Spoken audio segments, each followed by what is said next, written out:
Hey, beautiful souls. Welcome back to my channel. I'm your host, and today I need to share a story that's been weighing on my heart for months now. It's about family, assumptions, and that moment when everything you've worked for in silence finally gets to speak. If you've ever been the black sheep, the one your family worried about while secretly writing you off, then grab your favorite drink and settle in. Because this Thanksgiving story has a twist nobody saw coming. My name is Claire, and for 31 years, I've been the family disappointment. Not the rebellious kind or the dramatic kind, just the quiet kind that makes parents sigh and siblings shake their heads. You know the type. While my older brother Ryan was collecting promotions and building his real estate empire, I was, apparently, drifting through life with no real plan, no husband, and no future. At least, that's what they all thought. Ryan was everything my parents had dreamed of in a son. Stanford, MBA, successful commercial real estate developer by 33, married to Vanessa, a pediatric surgeon with perfect hair and even more perfect resume. They lived in a stunning contemporary home in the suburbs, with heated floors, a wine cellar, and one of those kitchens you see in magazines. My father literally used photos of their house as his phone wallpaper. And then there was me, the daughter who dropped out of her finance job after 2 years to join a friend's tech startup. The one who wore thrifted clothes to family dinners and lived in a modest apartment in the city. The one who at 31 was still single, still renting, still chasing what everyone called my tech phase. The family question mark wrapped in concern and pity. The judgments came wrapped in love, but they stung just the same. Like last summer at Ryan's birthday barbecue, when the whole family gathered at his perfect house with the perfect backyard. I was helping set out appetizers when Ryan walked over with his latest acquisition documents, practically glowing with success. "Ryan, check this out," he said, loud enough for our parents and Vanessa's family to hear. "Just closed on a mixed-use development downtown, $8.2 million deal." My mother hugged him like he just won the Nobel Prize. "Ryan, honey, our parents and I are so proud. Claire, come congratulate your brother properly." I walked over with a genuine smile. Despite everything, I was actually happy for him. "That's incredible, Ryan. Really impressive." He gave me that look I'd grown to recognize over the years. That mixture of affection and concern that felt more like pity. "Thanks, sis. So how's that startup thing going? You guys get funding yet or still bootstrapping?" "We're doing well, growing steadily." Vanessa joined us, her engagement ring catching the sunlight. "That's sweet, Claire. How many years has it been now? 5? 6? Ryan was just saying most startups either make it big or fail by year 3. Which category are you in?" I felt heat creep up my neck. "We're building something sustainable." My father appeared with drinks, his expression shifting to that worried look he reserved just for me. "Claire, sweetheart, Ryan mentioned there might be an opening at his firm. Administrative role, but good benefits, steady paycheck. Maybe it's time to think about something more stable." Ryan nodded, his voice dropping to that serious older brother tone. "I'm just worried about you, Claire. We're in our 30s now. You should be thinking about retirement accounts, building equity, planning for the future. The startup dream is great when you're 25, but at some point you need security."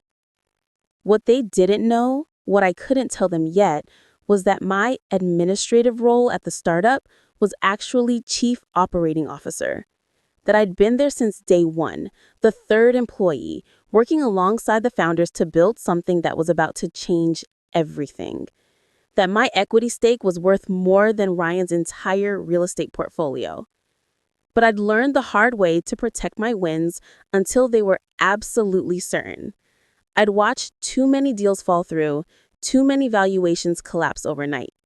So when the acquisition talks with TechVantage Global started heating up in September, I kept my mouth shut and smiled through the family dinners where they planned my more realistic future. The calls from my lawyer, Patricia, became almost daily.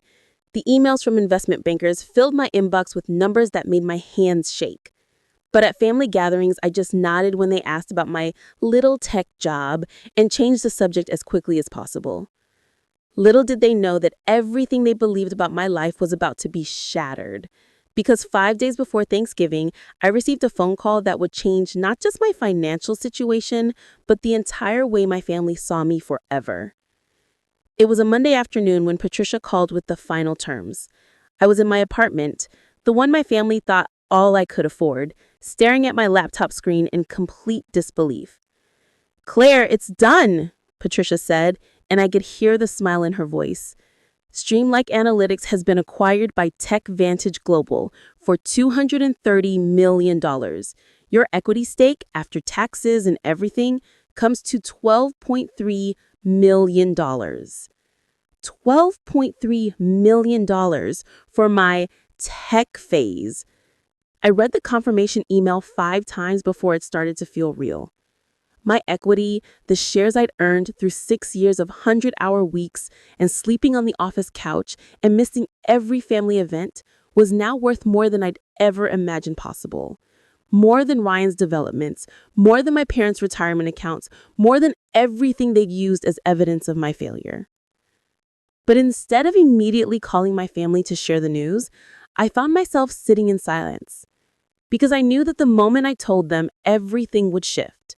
The dynamic we'd built over 3 decades, with Ryan as the golden child and me as the well-meaning mess, would crack wide open. Part of me wanted to protect this victory, keep it close just a little longer. Part of me was still hurt enough by years of casual dismissal that I wanted them to keep underestimating me just until they could feel the full weight of how wrong they'd been. So I got dressed for Thanksgiving in a simple black sweater and jeans, and added the delicate gold necklace I'd bought myself after our Series C funding, and drove to my parents' house carrying pumpkin pie and my secret like something precious and fragile. The house looked like a Thanksgiving postcard, exactly as my mother always made it. Copper leaves scattered across the table, candles flickering, the smell of roasting turkey and her famous herb stuffing filling every room. Ryan and Vanessa had arrived early with their contribution, a $100 bottle of wine, and stories about their latest vacation. "Claire," my mother greeted me with a hug and that worried once over she always gave me. "Oh, honey, you look tired.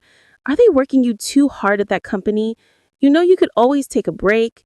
Maybe come work for your father's accounting firm for a while." The afternoon unfolded in painfully familiar patterns. I helped in the kitchen while listening to Ryan hold court in the living room, explaining his latest investment strategy to my Uncle Tom. My cousin Michelle showed off photos from her wedding, the one I missed because of a critical product launch. Everyone congratulated her on marrying a cardiologist, as if that was her personal achievement. Dinner was served on my mother's good china, with cloth napkins and the crystal glasses she had inherited from her mother. I found myself seated between my teenage cousin and my Aunt Linda, who'd clearly been briefed to be nice to poor Claire. "So, Claire, still working at that computer place? That's nice, dear. Job security these days is so important." The conversation flowed around subjects I'd stopped trying to contribute to years ago. Investment properties, private school decisions, vacation home mortgages. I listened to Ryan describe their upcoming trip to the Maldives, all expenses paid by his latest development bonus. 5-star resort, overwater bungalows, private chef, Vanessa added, scrolling through photos on her phone. Ryan's firm really values his contributions. My mother beamed at them. "You two work so hard. You deserve every bit of it." Ryan looked down the table at me with that familiar expression, the one that said he was about to deliver some older brother wisdom. "Hey, Claire, what are your plans for the holidays? You're welcome to join us for a few days after Christmas if you're not doing anything." The implication hung in the air like smoke. That I probably wasn't doing anything, that I probably couldn't afford to do anything, that they were being generous by including me in their successful lives. "I haven't finalized my plans yet," I said quietly, cutting my turkey into smaller pieces. My father, meaning well but making it worse, said, how's the job going, sweetheart? That startup still hanging in there? Before I could answer, Ryan jumped in. Actually, Dad, I wanted to talk to Claire about something. He turned to me, his expression serious. 6 years is a long time to stay at a company that hasn't had an exit. I'm concerned you're not building your career strategically. In business, if you're not moving forward, you're falling behind. Vanessa nodded supportively. Ryan's right, Claire. At your age, you should be thinking about your trajectory. What's your 5-year plan? 10-year plan? My Uncle Tom, who'd had a few glasses of wine, added his thoughts. My buddy's company is hiring project managers, 55,000 starting, full benefits, 401k matching. Want me to send you the posting? I felt my phone buzz in my pocket. Probably Patricia confirming the final wire transfer. I ignored it, focusing on my plate. My mother reached over and squeezed my hand. Honey, we just want you to be secure. You're 31 now, and you're so far behind where Ryan was at your age. No savings, no property, no retirement plan. It worries us.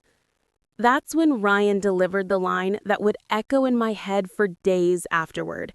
He set down his wine glass, looking at me with what he probably thought was tough love. Claire, I'm just going to say what everyone's thinking because somebody has to. Are you still living paycheck to paycheck? Because that's not sustainable. Look around this table. Everyone here has built something. Assets, equity, security. You're the only one still playing startup lottery at an age when you should be establishing yourself. I'm sorry, but it's irresponsible. He paused, letting his words sink in, then continued. And honestly, it's embarrassing. Mom and Dad worked their whole lives to give us opportunities, and you're squandering yours on some pipe dream. It reflects poorly on all of us. The word hung in the air. Embarrassing. Not just unsuccessful or misguided, but embarrassing to them. A source of family shame. In that exact moment, my phone buzzed again. I pulled it out and glanced at the screen. A text from Patricia.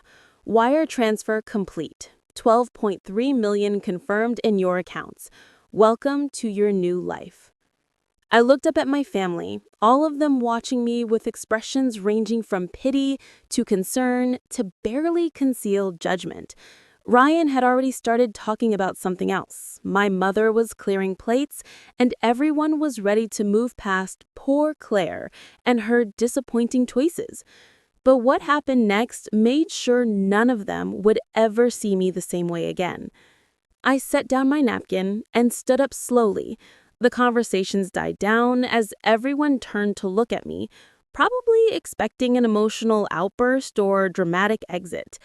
I need to say something, I began, my voice steady and calm, and I need everyone to actually listen. My mother looked worried. Claire, honey, we didn't mean to upset you. I'm not upset, Mom. Actually, I'm finally ready to clear something up. I pulled out my phone and opened my banking app, then walked over to where Ryan sat at the head of the table. Ryan, you asked if I'm still living paycheck to paycheck. That's a fair question, I suppose, based on what you all think you know about my life.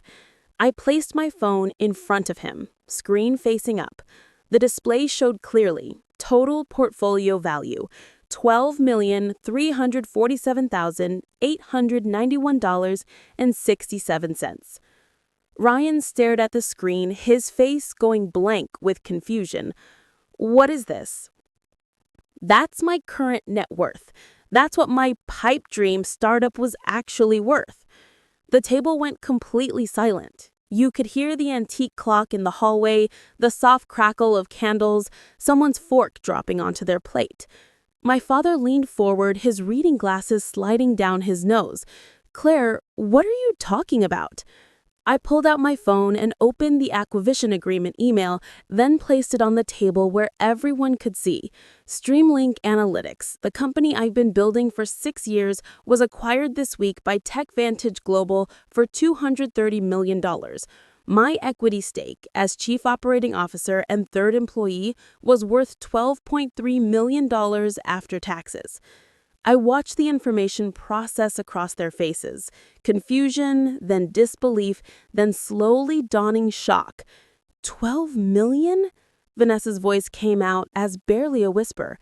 12.3 million, I corrected gently.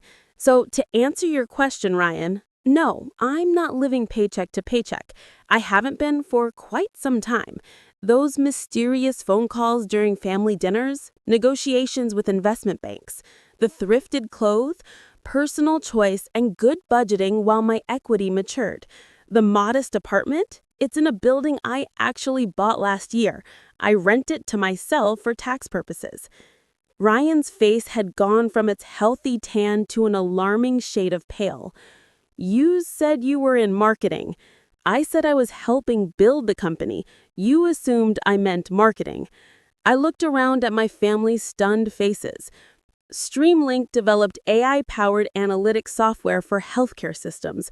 We processed data for 42% of hospitals in North America. We had $97 million in revenue last year. TechVantage saw us as the missing piece in their health tech portfolio. My Uncle Tom was staring at his phone, clearly trying to verify my story. I'm looking this up. TechVantage did announce an acquisition this week, $230 million. It's real. My mother had tears in her eyes. Claire, why didn't you tell us? Because deals fall through, Mom. Because I'd watched too many startups celebrate too early and crash. Because I needed to know it was real before I said anything. I paused, looking directly at Ryan. And because after years of being treated like the family charity case, part of me needed you all to keep assuming. Just a little longer. So you could understand how completely wrong you were. The room erupted in chaos. My cousin had questions about the technology. My aunt wanted to know about the acquisition process. Vanessa was suddenly very interested in my career strategy. My father sat in stunned silence, his hand over his mouth, but I kept my eyes on Ryan. He was staring at the phone screen, then at the documents, then back at me, his expression cycling through emotions too quickly to track. Ryan, you called me an embarrassment, I said quietly. You said I was squandering my opportunities and reflecting poorly on the family. But here's what you couldn't see. While you were buying properties with leveraged debt, I was building actual value. While you were chasing bonuses and titles, I was solving problems that change how hospitals save lives. Your biggest deal was $8.2 million. My equity stake is $12.3 million, and it came from creating something that matters. I wasn't angry as I said it. I wasn't even hurt anymore. I was just done. The rest of Thanksgiving was a blur of backtracking and sudden interest in my work and transparent attempts to claim they'd always believed in me. My cousin wanted investment advice. My uncle apologized for the project manager suggestion. Vanessa mentioned she'd always thought startups were fascinating, but I wasn't interested in their revisionist history. I stayed for dessert, answered questions politely, and left early, citing fatigue. The days after Thanksgiving brought a flood of phone calls. My mother called first, the morning after, her voice shaky with emotion.